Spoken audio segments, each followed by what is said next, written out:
진재혁이라는 분이 쓴 책 중에 부모의 리더십이 자녀의 미래를 결정한다. 부모의 그 지도력, 리더십이 자녀 양육에 있어서 얼마나 중요한지를 대해서 쓴 글인데 거기에 이러한 글이 있어서 인용합니다. 코테이션합니다.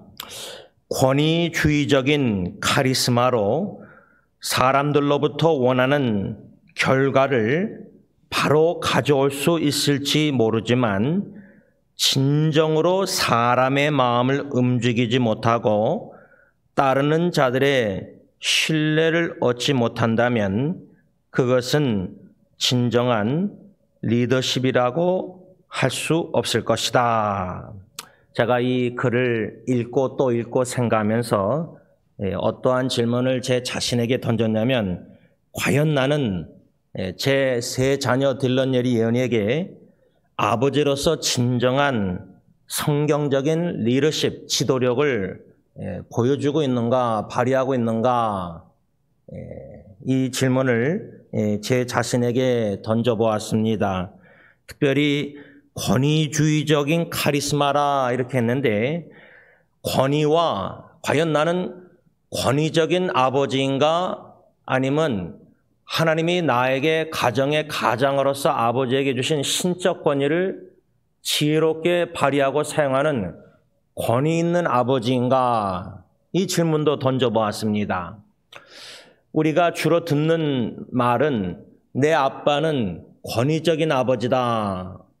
권위 있는 아버지가 아니라 권위적인 아버지다. 근데 우리 아버지들이 과연 권위 있는 아버지와 권위적인 아버지의 그 차이를 알고 있는가? 간단하게 말하자면 권위 있는 아버지는 하나님이 가정의 가장으로 세우신 남편 아버지에게 신적 권위를 주셨는데 그 권위를 하나님의 뜻대로 말씀대로 지혜롭게 성령의 인도하심 따라 사용해서 자녀를 잘 리드하고 이끌고 양육하는 아버지가 권위 있는 아버지라 얘기할 수 있을 겁니다. 그런 반면에 권위적인 아버지는 하나님이 주신 신적 권위를 남용하는 아버지입니다. 이것을 좀 인터넷에서 간략하게 그 차이를 설명해 주는 글이 있어서 나눕니다. 코테이션합니다. 권위 있는 아버지는 자녀의 감정을 잘 이해하고 엄격과 자상 이 두 요소를 유연하게 활용하여 자녀 입장을 존중하며 합의를 이끌어낸다. 그런 반면에 권위주의적인 아버지는 자신의 힘과 지식을 과시하며 자녀를 통제하려 든다. 참 일리가 있는 글이 아닐 수 없습니다. 우리 가정의 가장으로 세우신 하나님께서 우리에게 주신 권위를 지혜롭게 잘 사용해서 자녀의 감정을 잘 이해하고 있는가? 다시 말하면 우리 아버지들이 우리 아들, 딸, 자녀들을 어느 정도 알고 있는가? 이 질문입니다. 제가 인터넷 사역하면서 자매들 중에 40대가 됐는데도 아버지로부터 어릴 때 자라면서 깊은 상처를 입어서 남자 이상형에 대한 그것이 없기 때문에 아직도 결혼을 못하고 있는 자매가 한 2명 있습니다. 주로 자매들은 보면은 아버지에게 상처 입은 자매들이 많습니다. 제가 그 왜 그럴까 할 때 이 코테이션 말처럼 권위 있는 아버지는 자녀의 감정을 잘 이해한다. 근데 우리 아버지들이 특히 자녀들, 아들도 그러지만 딸의 감정을 잘 모릅니다. 이러한 가운데서 권위주의적인 아버지는 자녀를 통제하려고 한다. 불안해하고 아버지가 자식을 향해서 두려워하고 걱정하고 염려하고 믿음의 경고에 서지 못할 때는 자신의 힘으로 권위를 남용해서 자녀를 통제하고 자신의 힘과 지식과 옛날의 경험과 이런 것들을 자꾸만 잔소리로 과시하고 이러한 아버지가 될 때에는 그 자녀가 얼마나 마음에 불만과 불평과 상처가 생길까 생각하지 아니할 수가 없습니다. 우리 아버지들이 자녀들을 양육할 책임이 막중한 내 가정사역에 있어서 어떻게 우리 자녀들을 잘 리드하고 이끌고 자녀들을 잘 양육할 수 있을까?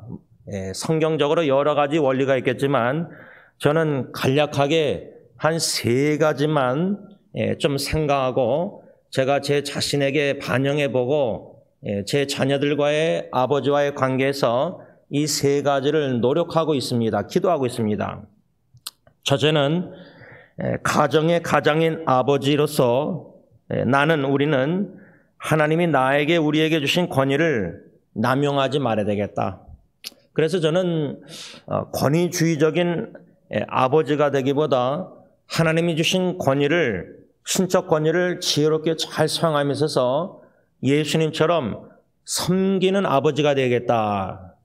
또 어저께도 어느 부부 만나서 대화했지만 솔직히 나눴지만 자녀에게 뭔가를 기대하면서 섬기기보다 무조건적인 하나님의 사랑으로 조건 없이 기대 없이 묵묵히 신실하게 죽을 때까지 자녀를 겸손히 섬겨야 되겠다. 이런 마음 가진 성경적인 원리를 가지고 실천에 옮기려고 노력하고 있습니다. 그런데 가끔 제가 제 자신을 봐도 이 지혜롭게 겸손히 권위를 사용하기보다 권위주의적인 아버지의 모습을 엿봅니다. 그것을 어디서 보냐면 자녀들의 생각과 감정을 잘 알지도 못하고 무시하고 제 생각, 제 뜻을 관철하려고 자식들에게 힘으로 이렇게 하게 만들려고 하는 그런 경향. 제가 틀릴 수 있고 아이들이 맞을 수 있는데도 그렇게 무턱대고 자녀들에게 강압적으로 강요하는 그런 점이 없잖아 과거에 있지 않았는가. 이것을 제가 잘못했구나라는 생각을 갖고 있습니다. 제 개인적으로 인터넷 사역하면서 많은 지체들과 상담하고 느낀 점은 지금 참 심각한 것은 아버지의 권위가 땅에 떨어졌다는 겁니다.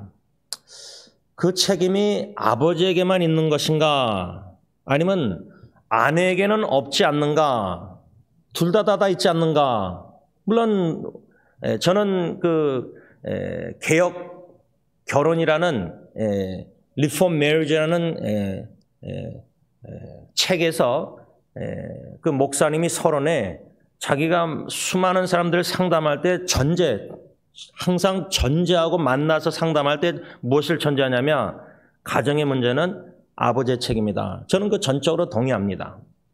아내가 잘못해도 남편의 책임이고 자녀들이 잘못해도 아버지의 책임이라고 저는 생각합니다. 제 아내나 딜런 예리 언니가 잘못할 때 저는 하나님 앞에서 제가 가정의 가장으로서 하나님이 지도자로 세우고 신적 권위를 주셨는데 제가 제대로 아내와 자녀를 성경적으로 양육하라는 말씀에 순종하지 못해서 제대로 양육을 못해서 아내가 그렇고 자녀들이 그렇습니다. 하나님 앞에서는 제 책임이라고 생각합니다. 이 책임의식을 먼저 투철하게 가져야 된다고 저는 생각합니다. 우리 아버지들이. 그러한 관점에서 아버지의 역할이 가정에서 권위를 받은 자로서 신적 권위를 받아서 책임이 막중한데 그 권위를 왜 남용해서는 안 되는가를 첫 번째 원리로 제가 삼았냐면 그리할 때 가정에 평화가 깨집니다. 가정의 상처가 깊이 박힙니다. 아내와 자녀들에게. 그것을 우리 남편 아버지가 무지하고 무식해서 모를 때가 너무 많습니다. 아내의 말도 잘 듣지 않고 안 들리고 자녀의 비언어적인 말도 잘 캐치를 못합니다. 그런 민감함이 없습니다. 권위주의적 아버지는. 또 낮아지고 겸손히 섬기려는 자세도 없고 여러 가지 우리가 잘못된 아버지상을 갖고 있다는 겁니다. 하나님 아버지의 성경적인 원리를 우리가 배워야 된다는 겁니다. 이 아버지의 권위가 왜 땅에 떨어졌는가? 왜 무시당하고 있는가? 아버지의 남편의 가장에서 책임을 잘 못했기 때문에 우선순위고, 두 번째는 아내가 남편을 신적 권위를 존중하지 못하고 있는 게 문제입니다. 성경에 보면은 아내들이여 남편에게 복종하라, 존중하라, 존경하라 에베소에 써 있는데, 그거는 내 남편이 나를 하나님의 사랑으로 사랑해 주면 사랑을 받아서 존경하고 복종하는 게 아니라 주님, 교회가 주님께 하듯입니다. 조건적인 게 아닙니다. 그런데 많은 아내들이 내 남편이 나를 하나님의 사랑으로 사랑하지 못하고 사랑을 못 느끼니까 상처와 아픈 미움 속에서 불만족해서 존경하기를 거부합니다. 복종하기를 거부합니다. 주님께 하든. 주님께는 하는데 주님을 닮지 않는 내 남편에게는 안 합니다. 저는 그게 비성경적이라고 생각합니다. 주님께 하던 남편이 나를 성경적으로 사랑하든 안 하든 무조건적으로 주님 안에서 복종하고 존경해야 되는데, 그런 남편 누가 어떻게 존경합니까? 인간적으로 불가능하죠. 그러니까 아내가 남편을 권위를 무시하니까 자녀들도 엄마를 본받아서 아버지의 권위를 인정 안 하고 무시합니다. 아버지의 권위를 남용하는 것도 가정에서 심각한 문제지만, 아버지의 권위가 땅에 떨어지고 무시당하는 것도 심각한 문제라고 생각합니다. 그래서 저는 첫 번째로 우리 가정인 아버지가 우리 가정을 어떻게 잘 이끌고 특별히 자녀들을 어떻게 잘 리드하고 이끌까 할 때 하나님이 주신 신적 권위를 지혜롭게 잘 사용해야 된다. 권위를 남용하면 절대 안 된다. 이것이 첫 번째 원리를 생각하고 있습니다. 두 번째로 저는 가정사역에 있어서 자녀를 신뢰해야 된다. 제가 이것은 참 심각하게 느껴지는 게, 제가 제 아이들하고 대화하다 보면은 자녀를 대학교에 보내놓고도 부모가 불안하고 걱정하고 염려되니까 자녀 전화기에 애들이 어디 있는지 다 아시는 트랙 앱을 다운로드 해가지고 멀리서도 부모가 자녀가 어디 있는지 다 알아요. 그러니까 자녀가 하도 부모에게 그렇게, 엄마에게 그렇게 감시를 당하니까 제 딸만은 전화기를 집에 놔두고 나간대요. 그러면 엄마 아빠는 자녀가 집에 있는 줄 알 거 아니에요, 학교 아파트에.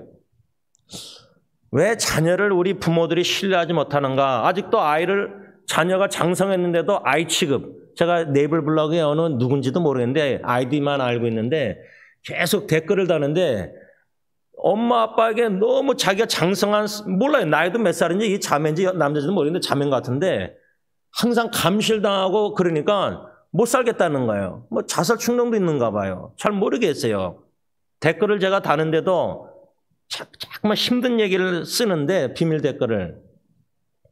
왜 부모가 자녀를 감시하고 왜 신뢰하지 못하는가? 왜 불안해하는가? 근데 저도 제 자신을 보면은 들런예리 예언을 생각할 때 아들은 좀 나은데 딸들은 자꾸만 신경이 쓰여요. 혼자 어디 밤늦게 돌아다니고 뭐 늦게 집에 온다 그러고, 새벽에 예리 같은 경우는 뭐 새벽 12시 지나서 집에 가끔 올 때가 있고, 빗길에 애가 운전, 이런 생각이 들 때가 있어요. 근데 이거는 하나님 앞에서 제 자신과의 싸움에서 하나님을 신뢰함으로 자녀 딸들의 예리 예언에게 신뢰를 믿음으로 줘야 되는 겁니다. 이걸 제 자신과의 싸움, 하나님 앞에서 저는 신뢰를 줄 때, 내 아빠가 나를 믿어주는구나. 이게 얼마나 큰 힘이 되는지.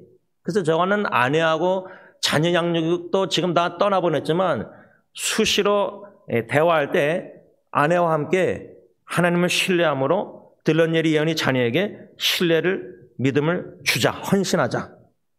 그래서 자꾸만 뭐 연락하고 문자 보내고 자꾸만 그런 거 불안해서 걱정하고 이런 거 안 해요. 왜냐면 그런 거 보내면 아이들이 Mommy don't worry, Daddy don't worry, 걱정하지 마세요. 걱정하지 마세요. 이게 입에 달라붙은 거예요, 자녀들은.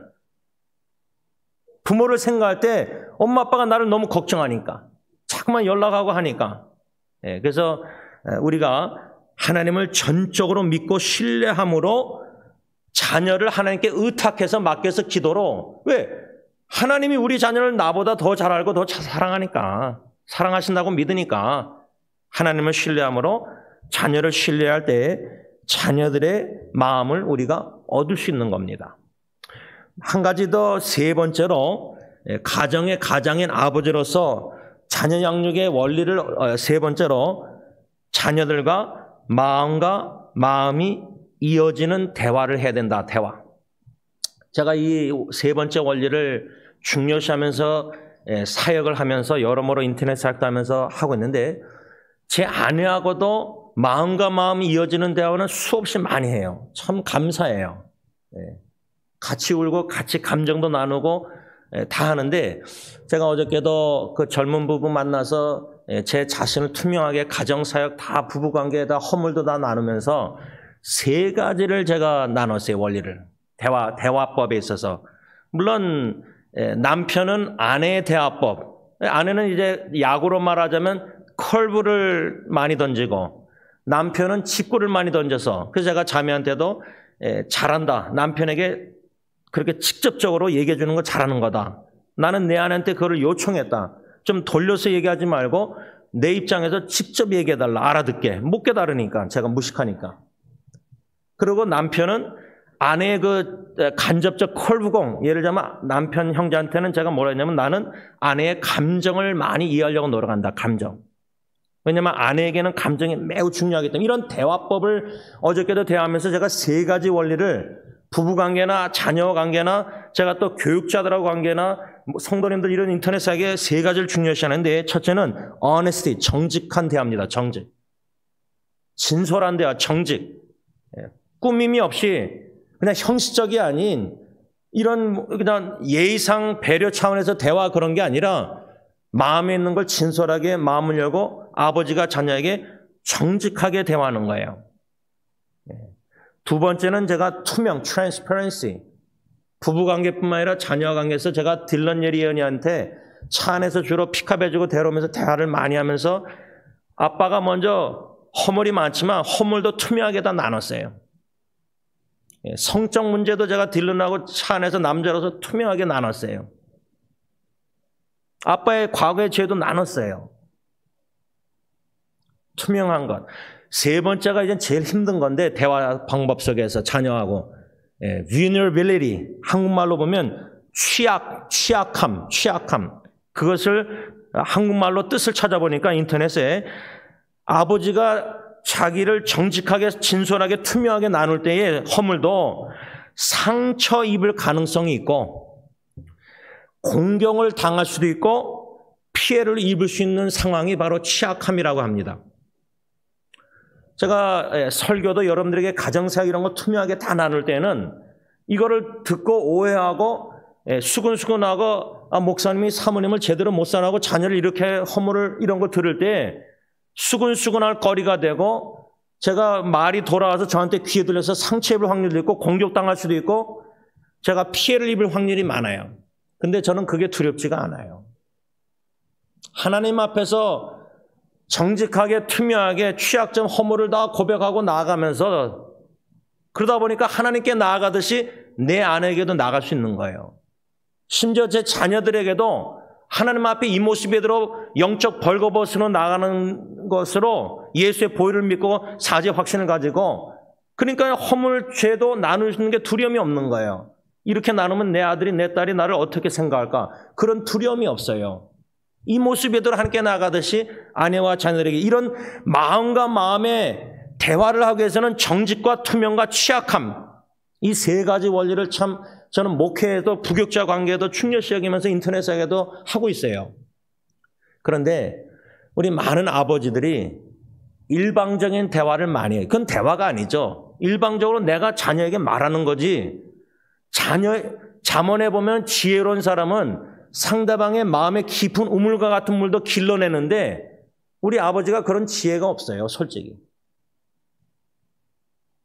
자녀의 지금 마음의 감정이 어떤 느낌, 어떤 생각하고 있는가 이걸 알려고 하지도 잘 않아요. 그만큼 자녀들의 생각과 감정 입장에서 생각 안 하고 사랑 안 하고 중요시 안 하기 때문에 그냥 아버지 입장에서만 무조건 자식을 사랑하는 거예요. 일방적인 사랑이고 일방적인 대화가 많다는 거예요. 자녀 얘기를 귀담아 들으려는 겸손한 귀도 결핍됐다는 거예요. 이 세 가지 원리를 생각하면서 제가 오늘 본문에 사무엘하 13장 1절에서 3절만 읽었지만 간단하게 결론적으로 이 문맥을 다 생각할 때 이제 다음 주 토요일날은 14장 중심으로 다윗 아버지에 대해 생각하겠지만 제가 볼 땐 다윗은 이스라엘 나라의 왕으로서는 잘 리드하고 다스리는 훌륭한 지도자였는지 모르지만 가정에서는 훌륭한 아버지가 아니었다고 저는 생각해요. 나라는 잘 다스리고 리드했는지 모르지만 가정을 잘 다스리고 리드하지 못했어요. 아버지로서 진정한 지도력을 발휘한 아버지가 아니라고 저는 생각해요. 그 제 생각 결론을 오늘 본문 말씀 통해서 증명해 보려고 합니다. 잘 이끌지 못했다는 사실을. 첫 번째로 아버지 다윗은 자기 아들 암논에 대해서 너무 모르고 있었어요. 다시 말하면 암논이 이복 여동생 다말, 압살롬의 여동생 다말을 몹시 사랑하고 연모하고 있었다는 것을 제가 볼 땐 아버지 다윗은 몰랐어요. 또한 다윗은 그 암논이 다말을 몹시 사랑하고 연모해서 다윗의 입장에서 자기 형 심와의 아들 조카 요나답, 간교한 요나답이 사랑병에 걸려서 몹시 우라가 이렇게 연모하는 이 암논에게 접근해서 간교하게 계략을 제시한 것을 몰랐어요. 뭐 알 수가 없었겠죠. 근데 적어도 간교한 요나담이 암논에게 가서 너 병든 척 해라, 침대에 누워서. 그래서 아버지 다윗이 개입시켜가지고 아버지 다윗으로 하여금 다말을 너에게 와서 직접 과자 이렇게 음식을 구워서 직접 침대에 누워있는 사람에게 갖다 먹이라고 아버지를 개입시켰을 때 다윗은 암논이 침대에 누워 병든 척하고 있다는 사실도 몰랐어요. 그러니까 다윗은 암논과 간교한 요나답 이런 조카 대화 이런 거 아무것도 모르고 다말을 그렇게 사랑하는 것도 몰랐고 모르는 가운데서 다윗은 딸 다말에게 암논이 원하는 대로 다 해줬어요. 딸 다말에게 암논 너희 이복 오빠가 저렇게 아프니까 시중을 들어라. 과자 음식을 만들어서 직접 침대에 누워있는 암논에게 갖다 줘라. 이런 식으로 다. 그러면 다말 딸의 입장에서 아버지 다윗의 말을 불순종할 수 있었겠어요? 다말은 아버지의 말에 순종해서 암논에게 가서 음식을 다 해주고 할 때 암논이 시중드는 하인들을 다 내보냈어요. 그러면 그 방에 그 왕궁의 그 왕자의 방에 암논이 병든 척하고 침대에 누워있고 자기가 암논이 사랑하고 연모하는 이복 여동생 다말이 혼자 음식을 굽고 그러니까 침대까지 올라와서 음식을 먹이게 만들었어요. 암논이. 그렇게 하라고 동생한테, 이복 동생한테. 이 사건의 결론은 14절 현대인 성경 보면은 사무엘상 13장 암논이 이복 여동생 다말을 강간합니다. 다말이 힘이 세니까 암논이 이복 여동생의 힘을 붙잡고 끌으니까 다말이 면책합니다. 어리석은 일을 하지 마세요. 오라버니에게, 이복 오라버니에게. 아버지 다윗에게 나를 달라고, 아내로 달라고 말하세요.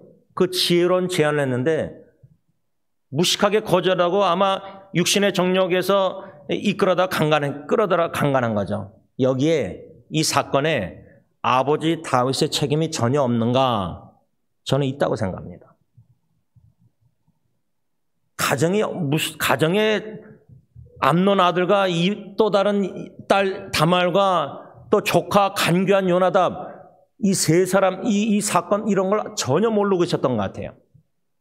그러니까 나라 이스라엘 다스리느라고 너무 바빴는지 가정사에게는 등한히 하고 자식들이 지금 어떤 생각, 어떤 느낌, 어떤 감정, 어떤 일이 벌어지고 있는지 모르고 있다가 암논의 요청으로 다말을 지시해가지고 그것도 뒤에 간교한 요나답이 다 꾸민 것도 아무것도 모르고 아버지는 무지한 가운데 결론적으로 자기 아들 암논이 자기 딸 다말을 강간하는 사건을 알게 된 거예요. 그러면 그 사건 이후 다윗의 아버지 입장에서는 어떻게 반응하고 어떤 생각이 들었을까? 적어도 제 생각에는 내가 밧세바를 목욕하는 걸 아름다운 거 보고 왕으로서 끌어다가 데리고 와서 동침한 거 간음죄 근데 내 아들은 내 딸을 강간했어요. 아버지가 범한 죄 자식이 범했어요. 암논이. 그것도 자기 딸을. 이 콩가루 집안 아닙니까? 거기에 이 아버지의 책임이 전혀 없다고 말할 수 있습니까? 아닙니다. 있었습니다. 지금 말하면 아버지가 가정사역을 등한히 한 겁니다. 주님 일 하느라고. 자식들이 어떤 생각, 어떤 느낌, 어떤 일을 하고 있는지, 어떤 일을 벌이고 있는지 전혀 모릅니다. 세상에 나가서 어떤 죄를 범하는지도 전혀 모르고. 근데 여러분, 이 다윗이요, 암논이 이런 죄를 범했는데 21절 보면 심히 노했다. 분노가 일어나겠죠. 자식이 그런 짓을 했으니, 죄를 범했으니 얼마나 분노했겠어요. anger. 근데 성경에는 아버지 다윗이 어리석은 아들 암논을 사랑으로 징계했다는 말이 없어요. 다말은 자기 이복 오라버니 암논이 어리석은 일을 하지 말라고 어리석음을 알았어요. 근데 아버지 다윗은 자기 자식이 어리석다는 것을 몰랐던 것 같아요. 근데 그런 짓을 하고도 심히 노하기만 하고, 자식을 진정 사랑하면 사랑으로 징계해야 되는데 징계했다는 말도 없고 분노만 하고, 또 적어도 사랑으로 책망했다는 성경 구절이 없어요. 그런 아버지였어요. 그렇게 자식을 사랑한 아버지였어요. 자기 입장에서 그렇게 자식을 사랑한 거예요. 자식이 세상에 나가서 세상과 짝져 죄를 범하고 하나님의 말씀 불순종하는 걸 뻔히 알면서도 아버지가 엘리 목사 제사장처럼 자기 두 아들이 제사, 이렇게 이스라엘 백성들이 와서 제사법을 어기고 그렇게 큰 범죄를 하는데도 한마디 하고 하나님을 존중하는 자식을 더 아낀 거예요. 보니까 하나님보다. 하나님의 영광을 가리고 있는데 자식들이, 목사 아들들이.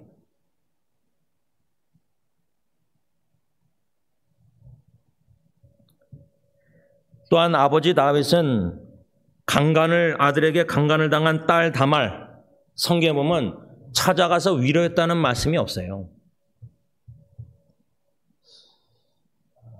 실수로 성경에 그런 말씀이 빼진 건가? 전 그렇게 생각하지 않아요. 성령님께서 저자가 되셔서 선지자, 사도 다 이런 사람들 통해서 신구약을 다 쓰셨다면은 왜 성경은 침묵하고 있는가? 아버지 다윗이 징계도 없고 책망도 암논 없고, 다말을 가서 위로해서 내가 아빠가 그건 몰랐다, 암논이 그렇게 계략을 세워서 침대에 누워 병든 척한지도 몰랐고, 너를 그렇게 연모하고 사랑해서 우라병 걸린지도 몰랐고, 아빠는 모르고 암논이 그렇게 간청하니까 너를 그렇게 시중 들라고 보냈는데 이 일이 당했구나, 아빠가 미안하다.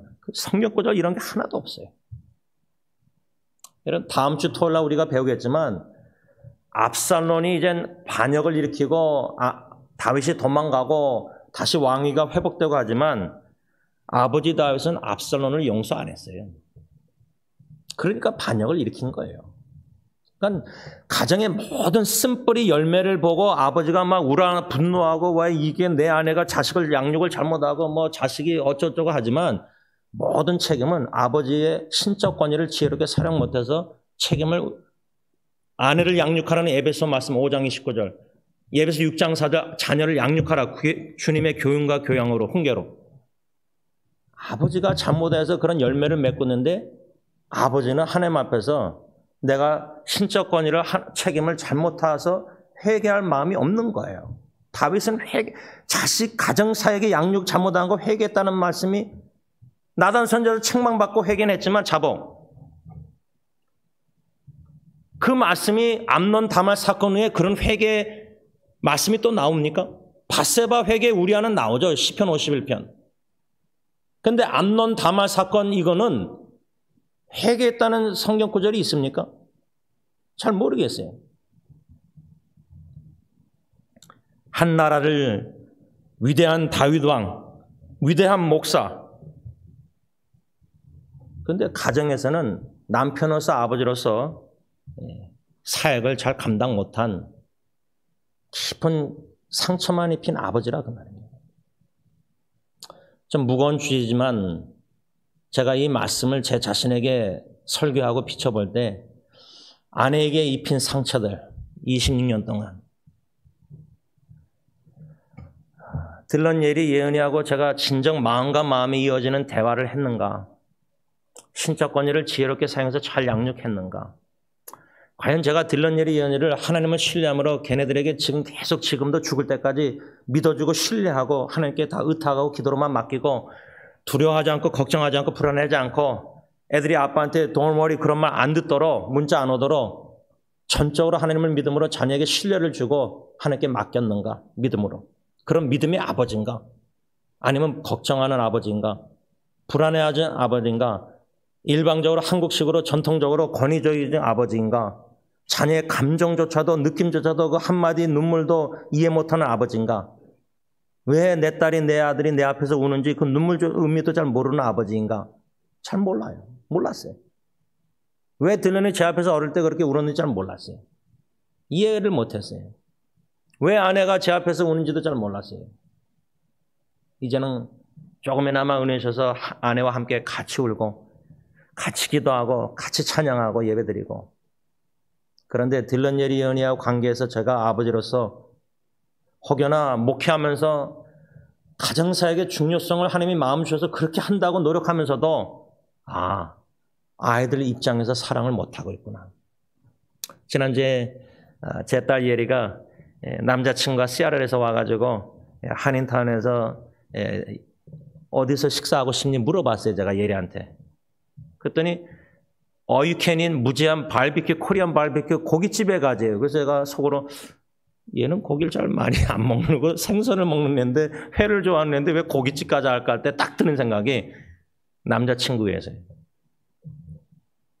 근데 실제로 가서 식사하면 저는 계속 고기를 구워서 이렇게 주는데 야, 그 남자친구 형제가 얼마나 잘 먹는지 예리는 먹다가 끝났는데 얘는 이 남자친구는 그냥 저랑 끝까지 먹었어요. 그냥. 네. 감사했어요. 마음이 예리가 이 남자친구를 참 이렇게 사랑하는구나. 그리고 제가 미리 가서 식당에 가서 기다리는데 그 예리하고 남자친구 들어오는데 제가 서서 환영했어요. 인사하고. 근데 딱 바닥을 보니까 이 예리하고 남자친구 둘 다 똑같은 신발 신고 있더라고요. 그래서 제가 야 이거 커플 슈즈냐? 그 남자친구가 그 신발 아마 사서 이렇게 감동 있게 또 예리한테 줬나 봐요. 그래서 제가 둘이 바빠서 식사 끝내고 보내고 아내하고 둘이 앉아서 얘기하면서 안 그래도 한 1, 2주 동안 아내하고 참 귀한 은혜의 대화를 나누고 있는데 God's beloved child 하나님이 나는 하나님의 사랑을 받는 딸이다, 아들이다. 아내가 그 성경 공부하면서 은혜를 받아가지고 참 대화를 2번 저녁, 밤, 아침 하면서 아내가 참 제 앞에서 하나님의 사랑에 감동해서 눈물 흘려가지고 제가 함께 허가하고 기도한 적이 있었는데 제가 아내한테 그 이야기를 상기시키는 말로 아내한테 딱 한마디 했어요. 우리 크리스 예리 남자친구 하나님의 빌러베 선이다. 하나님이 진짜 사랑하는 아들이다. 당신과 나는 그 형제를 하나님의 사랑하는 아들이니까 우리도 하나님의 사랑으로 사랑하기로 헌신하자. 딱 그렇게 권면 한마디 했어요. 여태까지 연애하면서 예리가 그 남자친구하고 여러 가지 좀 이슈가 아내로 하여금 저로 하여금 좀 염려 걱정케 하는 일이 있었어요. 근데 그것도 다 이제 과거로 싸그리 다 십자가 앞에 내려놓고 믿음으로 하나님의 사랑하는 아들, 우리도 하나님의 사랑으로 사랑하자고 헌신했어요. 무조건적으로, 기대 없이. 내 딸을 생각하고 그 남자친구가 아니라 그냥 영의 관점으로 믿음을 가지고 하나님의 아들로서 우리가 사랑하자. 사랑을 하자. 헌신하자. 여러분, 말씀을 좀 정리하고자 합니다. 압살론이라는 다윗의 아들이 자기 여동생, 친여동생 다말이 암논에게 강간당한 후에 어리석은 암논이 사랑이 돌변해서 증오심으로 바뀌어가지고 더 미워했어요, 다말을. 그래가지고 어리석은 암논으로 인해서 처량하게 다말이 오빠 압살론 집에 와서 2년 처량하게 지냈어요. 그런 아름다운 청숙한 여자가. 그러면 오빠 입장에서 내 여동생이 강간당해서 이복 형제한테 처량하게 자기 집에 지내는 걸 2년 동안 보고 있으면서 2년 동안 암논을 미워해서 복수의 칼을 가면서 일체 말을 안 했다고 성경에 써 있어요. 그러면 2년 동안 아버지 다윗이 자기 집안에서 돌아가는 일을 알고 있다면 왜 암논이 강간한 거 알 거 아니에요. 그래서 분노했잖아요. 그러면 다말의 오빠 압살롬 자기 아들이 암논을 향한 마음을 복수 뭔가 그 감정을 적어도 치축을 할 수 있었을 거 아니에요. 근데 2년 동안 자기 아들 압살롬이 자기 아들 암논에게 일체 말하지 않았다. 내 생각엔 다윗은 이것도 몰랐던 것 같아요. 복수의 칼을 마음에 압살롬이 갈고 있는 것도 몰랐던 것 같아요. 그러니까 암논을 죽이려고 2년 후에 압살롬이 잔치를 벌여요. 그래서 암논과 다른 왕자들, 심지어 아버지 다윗까지 초청했어요. 계속 간청했어요. 근데 아버지 다윗은 성경의 현대의 성경 25절 보면 압살롬에게 뭐라고 했죠? 너무 큰 부담이 될 것 같아서 그 잔치에 안 갑니다. 그러니까 자식에게 부담을 주고 싶지 않은 거예요, 압살롬에게. 근데 제가 이 말씀을 묵상하면서 아버지까지 다윗을 초청한 압살롬이 암논만 죽였지만 결과적으로 만일 아버지 다윗을 초청했을 때 응했다면은 아버지 다윗을 죽였겠습니까? 안 죽였겠습니까? 이 질문입니다. 나중에 이제 반역 일으키잖아요. 아버지 죽이려고. 그러니까 아버지가 도망가잖아요. 광야로 도망가서야 다윗이 정신 차립니다. 왕궁에 있을 때는 그런 일 다 벌어져도 제가 볼 때는 아버지로서 가장으로서 정신 못 차렸다고 봅니다. 그 사실들을 다 종합해서 묵상할 때 압살롬이 다윗을까지 왜 초청했을까? 왕자들만 초청하고 암논만 죽이면 됐잖아요. 근데 아버지 다윗을 초청했었어요. 근데 아버지는 너무 큰 부담이 될 것 같아서 잔치에 가지 않고 성경에 보면 25절 현대인 성경 보면 압살롬 아들에게 복을 빌어줍니다. 무슨 복을 빌어줬을까요? 자기 여동생 처량하게 강간당해서 집에 있는 아들 압살롬에게 아버지가 무슨 복을 빌어줄 수 있었을까요? 그냥 형식적으로 요즘 말로 하면은 God bless you. 하나님이 너에게 축복해 준다. 아빠가 너 위해서 기도하고 있다. 너 여동생 지금 저렇게 강간당해서 이렇게 힘들고 뭐 모르겠어요. 그냥 복을 빌어줬대요. 그리고 큰 부담이 될 것 같아서 안 가고, 그러니까 암논에게 또 다윗 아버지가 뭐라냐면 자꾸만 이렇게 그러시다면 내 형 암논이라도 우리와 함께 가게 해주십시오. 아버지가 안 오니까 내 형 암논이라도 우리와 함께 가게 해주십시오. 이렇게 현대의 성경 26절 요청하니까 다윗 왕은 뭐라고 성경에 써있냐면 암논이 압살롬 너와 함께 가야 할 이유가 무엇이냐 이렇게 물어요. 저는 이 질문이 다윗의 입장에서 나를 막 초청하는데 잔치에 내가 안 간다고 하니까 압살롬이 그러면 형 암논이라도 우리와 함께 가게 해주세요 요청하니까 간청하니까 성경에 뭐라냐면 암논이 너와 함께 가야 할 이유가 무엇이냐 영문을 모르는 거예요. 왜 압살롬이 아들 암논을 잔치에 초청하는지 보내달라고 하는지 아버지 입장에서는 영문을 몰라요. 그런데 성경에 보면 압살롬이 계속 간청함으로 다윗 왕은 암논이 압살롬과 함께 가야 할 이유를 모르면서도 암논과 다른 모든 왕자들을 압살롬과 함께 보냈습니다. 27절 현대 성경. 그 잔치에. 그 결과로 압살롬이 암논을 죽입니다. 여기에 아버지의 책임이 전혀 없다고 말할 수 있을까요? 있습니다. 영문을 몰랐어요. 내 입장에서 그냥 압살롬 잔치 벌일 때 안 가는 게 도움이 될 거다. 자식에게 큰 부담 줄까 봐. 성경에 너무 큰 부담 줄까 봐. 이게 아버지의 사랑이죠. 자식에 부담 주기 싫어서 나이 들어서도 우리 건강 병들면 내 아내 내 자식이 고생할 거냐 나 간호하느라고. 내 입장에서 아내 자식 사랑해서 건강관리하고 다 하지만 자식에게 큰 부담을 주기 싫어하는 아버지. 왜 압살롬이 암논을 초청한지 영문도 모르고 보내는 아버지. 모든 왕자들 암논까지. 그 암논 보내는 건 뭐예요? 아버지가 보냈다는 건 뭐예요? 고향에게 생선 준 거예요. 압살롬이 암논 해준 거예요. 아버지가 영문도 모르고. 말씀을 맺고자 합니다. 제가 볼 때 다윗은 이스라엘 왕으로서 유대인들에게 위대한 왕입니다. 성경적으로도 예수님의 족보에 나올 정도로 다윗의 이름이 사무엘하 7장에 다윗과 맺은 언약 보면 하나님께서 나단 선지자를 통해서 너의 이름을 세상에서 위대하게 해주겠다, 유명하게. 예수님의 이름의 족보에 나올 정도로 유명하게 됐어요. 근데 이런 모든 은혜지 다윗이 자격이 있어서인가 왕으로서 저는 그렇게 생각 안 해요.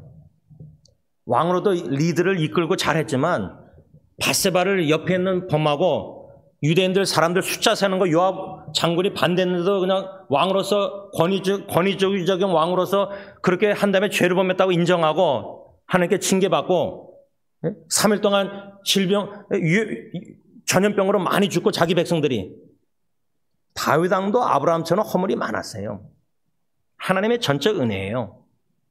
그런데 적어도 우리가 볼 때는 왕으로서 훌륭한 왕이었다. 이런 거 몇 가지 빼고 예를 들면 밧세바 범하고 우리아 죽이고 뭐 근데 그것도 가벼운 죄가 아니죠. 하나님 보시기에 여호와 보시기에 악했다고 써있는데 성경에 이런 왕인데 적어도 한 나라 왕으로는 잘 다스린 왕으로서 수많은 왕들 중에 유대인들 왕 중에 다윗을 하나님이 기준으로 삼아요. 다윗처럼 행했더라. 이 왕은 후손은 다윗처럼 안 했다. 다윗이 기준이 돼요. 유대인들의 왕에 역대와 열왕기상 이런 데 보면. 그가 그런 왕으로서 자격이 있어서 그럴까? 저는 그렇게 생각 안 해요. 하나님의 은혜예요. 왕으로서 훌륭했지만 자격상 그렇게 훌륭한 왕이라고 생각은 안 해요. 그런데 적어도 한 나라의 왕으로서 잘 들었었다는 평가를 받는 다윗 왕이었다면 왕으로서 다스리기 바빴는지 가정상은 등한히했어요. 지금 많은 목회자들이 균형감과 가정사역과 목회를 어떻게 균형 있게 잘 우선순위 열심히 사역은 다 하는데 가정은 너무 등한히 해내서 아내와 자녀들의 상처가 너무 깊어요. 그러면 주님 앞에 설 때 우리 목회자들이 가정사역, 목회사역 하나님께 칭찬받을지 모르지만 하나님이 내가 너에게 잠언에 보면 아내를 사랑스러운 아내를 주고 선물로 자식도 선물로 줬는데 현숙한 여인 넌 가정사역 잘 했느냐? 칭찬받을 수 있을까? 한 가지만 나누고 마치겠습니다. 오늘 새벽 4시 반쯤에 일어나서 전화기 보니까 우리 승리장로교에서 오래전에 전도사 시절 때 섬기셨던 이동욱 목사님, 고 김창현 목사님 제 셋째 삼촌과 함께 개혁신학교인가 졸업하시고 다 여기서 섬기셨었는데 투병 중에 어제 오후에 이제 주님의 품 안에 안기셨다고 그 둘째 딸 셋 중에 둘째 딸이 인스타그램에 글을 올렸는데 코테이션 합니다. With a heavy heart and broken heart, Daddy went to be with the Lord and is in His arms of everlasting love this afternoon. No more fear, tears, and pain. 무거운 마음과 부서진 마음으로 아빠가 주님께 갔다는 소식, 주님의 영원한 사랑의 품 안에 이 오후에 안겼습니다. 두려움이 없고 눈물이 없고 고통이 없는 곳에 이렇게 글을 쓰고 또 다른 문장에 보니까 아버지를 뭐라고 썼냐면 Your faithful servant. 하나님께 기도문을 썼는데 당신의 신실한 종. 이렇게 썼어요. 딸이 보기에 아버지는 주님 보시기에 신실한 종이었다는 거예요. 주님의 신실한 종.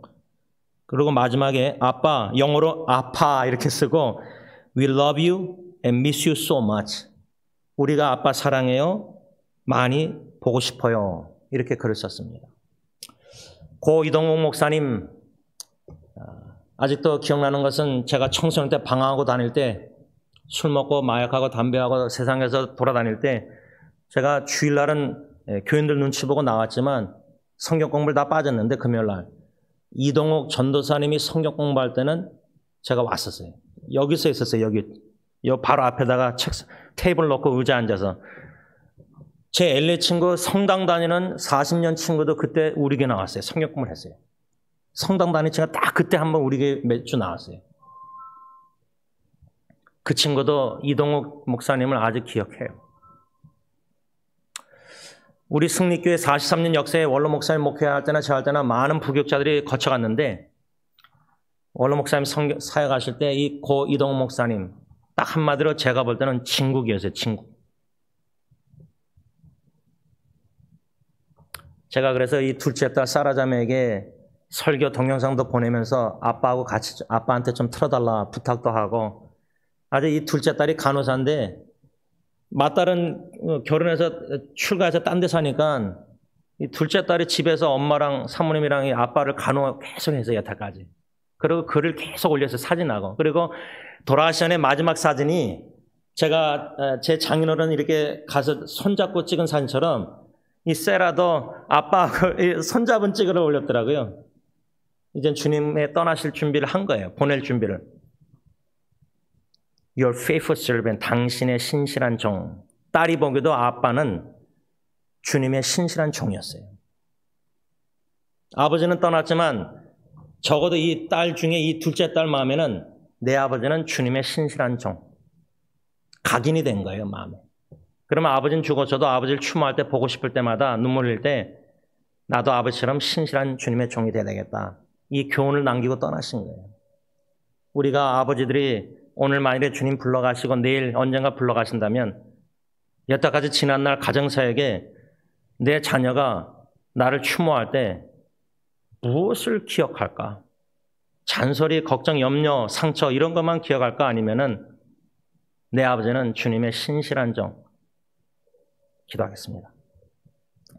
사랑의 주님, 가정의 가장으로 자격이 없는데 남편 아버지로서 세우셨는데 감당할 능력이 내 안에 없습니다.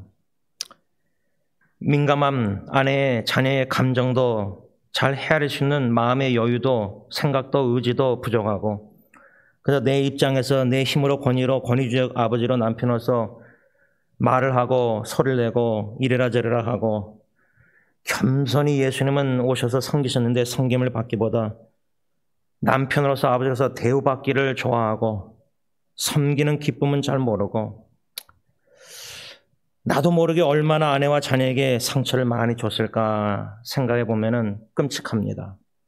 생각하기도 싫을 정도로 생각하는 시간을 갖는 것조차도 두렵습니다. 성령님이 생각나게 하시는 것들이 마음의 양심을 찔릴 때 괴롭습니다. 그럼에도 불구하고 지금까지 은혜의 선물로 주신 아내와 자녀들과 함께 26년 동안 살게 하신 것 하나님의 전적인 은혜입니다. 앞으로도 자신이 없습니다. 과연 딜런 예리언이 앞으로 결혼해야 되고 그들의 앞으로 삶, 제가 무엇을 그들에게 할 수 있는지 하나님 앞에서 자신을 뒤돌아볼 때 영적 거울에 벌거벗은 몸으로 이 모습 이대로 참 낙심이 되고 자신감도 없고 어떻게 도와야 될지도 잘 모르겠습니다. 그러나 내주하시는 성령님께서 열매 사랑을 맺으시고 성삼일차님의 구원의 사랑이 얼마나 크고 넓은지 나 같은 죄인도 구원해 주실 뿐만 아니라 주님의 종 기름 부어 목사 자격도 없는 자를 목사로 세워서 지금까지 목회케 하시는데 이 죄 많고 허물 많은 사람을 어떻게 가정의 가장으로 신적권위까지 주셔서 사역해 하고 계시는데 중요성은 알게 하시는데 어떻게 해야 될지 모를 때가 너무나 많습니다. 아내를 어떻게 사랑해야 될지도 섬세하게 잘 모르겠고 딜런 예리언이 각자 인격이 달라서 그 한 명 한 명을 알아가는 시간의 헌신과 섬김과 겸손함과 무조건적인 사랑도 잘 모르겠고 너무나 큰 부담을 주고 너무나 일방적으로 사랑하는 게 아닌가, 대화도 일방적으로 하는 게 아닌가, 들을 귀가 듣고자 하는 마음, 알고 싶은 마음, 아내의 감정도 알고 싶어하고 아내가 뭘 좋아하고 자녀가 뭘 좋아하고 어디 가길 좋아하고 무슨 음식을 좋아하고 이런 것조차도 잘 모르는 무지함. 그런데 여태까지 아내와 자녀들이 아빠와 남편과 함께 살아준 것만 해도 하나님 감사드립니다. 더 사랑하고 싶습니다. 주님이 나를 사랑하시듯이 사랑의 통로가 되어 아내를 사랑하고 자녀를 죽을 때까지 뜨겁게 신실하게 참 주님의 입장에서 사랑을 하고 싶습니다. 아내와 자녀와 주님 안에서 진솔한 투명한 정직한 취약점을 나누는 대화 허물 없이 나와 자식에게도 아빠인 척, 목사인 척, 그리스도인 척, 믿음 좋은 척, 사랑 많은 척, 봉사 열심히 잘하는 척, 그런 척척 박사가 되기보다 아빠는 이 모습 이대로 하나님께 나아가듯이 아이들에게도 허물을 인정하고 약한 점을 나누고 거기에 자녀들도 마음이 녹아지고 아빠가 나에게 마음을 열어주고 같이 동등하게 예수님은 동등함을 취하지 않고 종의 모습을 취했는데 아빠의 모습을 취하려고 하는 연약한 부족한 참 교만한 모습도 다 회개하고 내려놓길 원합니다. 이 모습에대로 주님께 나아가듯이 아내와 자녀들에게 이 모습에대로 나아가 허물과 흠이 많은 아버지지만 하나님의 은혜를 보여줄 수 있는 아버지가 되길 원합니다.